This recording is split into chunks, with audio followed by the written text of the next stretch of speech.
Students, welcome back, and now we're discussing another problem of NCERT exampler.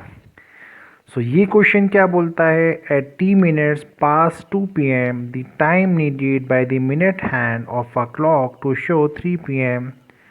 was found to be 3 minutes less than the t square upon 4 minutes. Find t. What does it mean? Simple सी बात है, एक simple सा logic समझते हैं पहले. Let's say आपके clock में 2:15 हो रहा है, ठीक है. तो 2:15 का मतलब यहाँ पे क्या है बेटा? इस लैंग्वेज के हिसाब से 15 मिनट्स पास्ट 2 o'clock, ठीक है. अगर मैं आपको बोलूँ कि 2:15 हुए यानी 2:15 हुआ है, तो इसका मतलब क्या होता है? 15 मिनट्स पास्ट 2 p.m. यानी 2 मिनट्स या you can say 2 hours past 15 minutes, ठीक है. तो यहाँ पे काफ़ी स्टूडेंट इसको कंफ्यूज कर देते हैं 1:45 से, यानी 1:45 यानी 1:45 इस चीज़ से कंफ्यूज कर देते हैं. बट यहाँ पे वर्ड यूज़ हो रहा है पास्ट. इसका मतलब है कि उसने 2 p.m. को पास्ट कर दिया, यानी पीछे छोड़ दिया है बाय 15 मिनट्स. सबसे पहले तो इम्पॉर्टेंट चीज़ है. अब एक लॉजिक और समझिए इसका. अगर 2:15 आपकी क्लॉक में हो रहा है और आपको अगर 3 o'clock का टाइम चाहिए अपने क्लॉक में, तो डेफिनेटली आप शॉर्ट हैं 45 मिनट से. यहाँ पे आप एग्री करेंगे. अगर मैं 45 मिनट्स को ऐड कर दूँ 2 p.m. एंड 15 मिनट्स में, यानी 2:15 p.m. पे, तो आपका 3 p.m. हो जाएगा. अच्छा, अब इस पूरे क्वेश्चन में आप बहुत अच्छे से नोटिस कर रहे होंगे minutes minutes minutes and minute hand. सारा गेम यही चल रहा है. तो एक चीज़ मैं आपको और क्लियर कर दूं.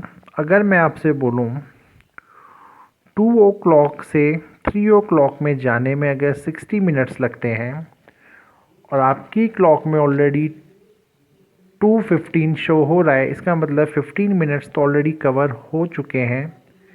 अब आपको 60 मिनट्स में पहुंचने के लिए, ये सारा मिनट्स में गेम चल रहा है बेटा. 15 मिनट्स आपकी क्लॉक में ऑलरेडी हो चुके हैं, आपको 60 मिनट तक कवर करना है. बिकॉज 2 o'clock से 3 o'clock में जाने के लिए 60 मिनट्स होते हैं. तो आपको कितना एक्स्ट्रा मिनट्स को ऐड करना होगा, ये लॉजिक होता है. यहाँ तक तो क्लियर होगा आपको. अब बड़ी गौर से सुनिएगा. जब हम यहाँ सॉल्यूशन पे चलेंगे तो मैं आपको यहाँ सीधे इक्वेशन से इंट्रोड्यूस करवा रहा हूँ. देखिए, अब आपको 3 p.m. पे पहुँचना है, तो डेफिनेटली अगर आपके क्लॉक में 2:15 हो रहा था, तो आप 15 प्लस दैट एक्स्ट्रा मिनट जो कि हम ऐड करने हैं इज इक्वल टू 60 बोल लेते.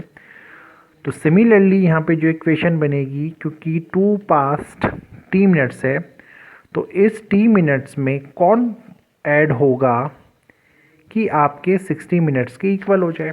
सारा क्वेश्चन तो यही है. अब देखिए, यहाँ पे आपकी क्लॉक 45 मिनट शॉर्ट थी 3 बजने से. यहाँ पे आपकी क्लॉक में जब आपका t मिनट्स पास 2 p.m. हुआ, यानी 2:00 का जब टाइम हुआ आपका, तो आपके मिनट हैंड को 3 p.m. में पहुँचने के लिए जो टाइम और चाहिए, टाइम नीडेड, जो टाइम और एक्स्ट्रा चाहिए, the time needed is 3 minutes less than the T square upon 4. यानी टी स्क्वायर अपॉन 4 ये जो भी लिखा है उससे भी 3 मिनट कम का आपको टाइम चाहिए. तो कहीं ना कहीं ये आपकी बन चुकी है बेटा equation. T minutes already covered थे, एज यू कैन सी 15. आपको टी स्क्वायर अपॉन 4 माइनस 3 का टाइम और एक्स्ट्रा ऐड करना है ताकि वो 60 मिनट्स तक पहुंच जाए. यही आपके इस क्वेश्चन ने बोला है. अब इसके आगे तो हमारा बहुत सिंपल सा कैलकुलेशन है. जब आप एलसीएम लेंगे तो ये बन जाएगा, पूरे में एलसीएम लीजिए आप. This is 4t plus T square minus 12 upon 4 is equals to 60. यहाँ तक कोई ट्रबल नहीं.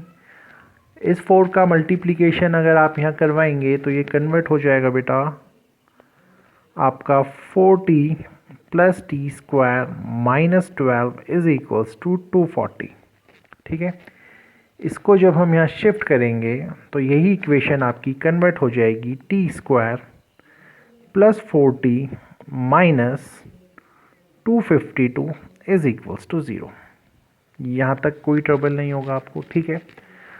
अब इसको चाहें तो आप फैक्टर थ्योरम से कर सकते हैं, इसी को अगर आप चाहें तो क्वाड्रेटिक फॉर्मूले से भी कर सकते हैं।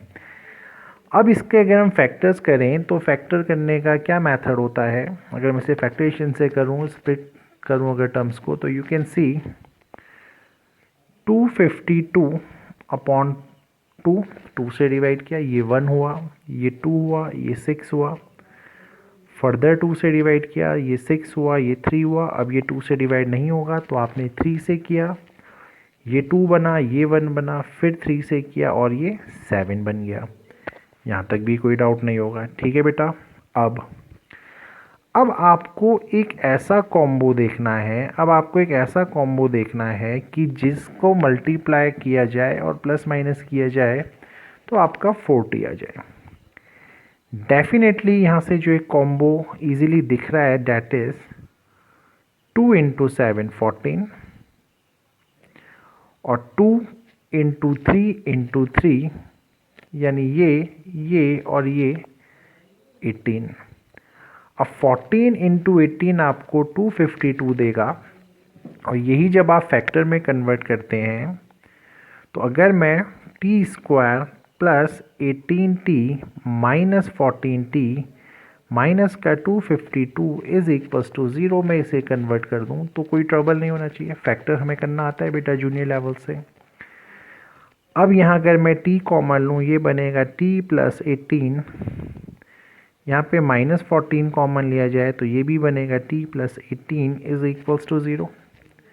तो यहाँ पे t माइनस 14 है, यहाँ पे t प्लस 18 आपके फैक्टर्स बन के आ चुके हैं जो कि इक्वल्स टू 0 है।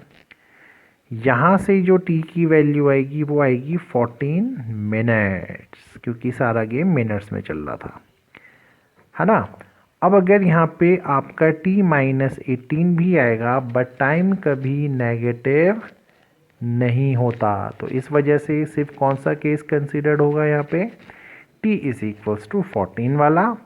And this is your answer. I hope the question is clear to you. Thank you.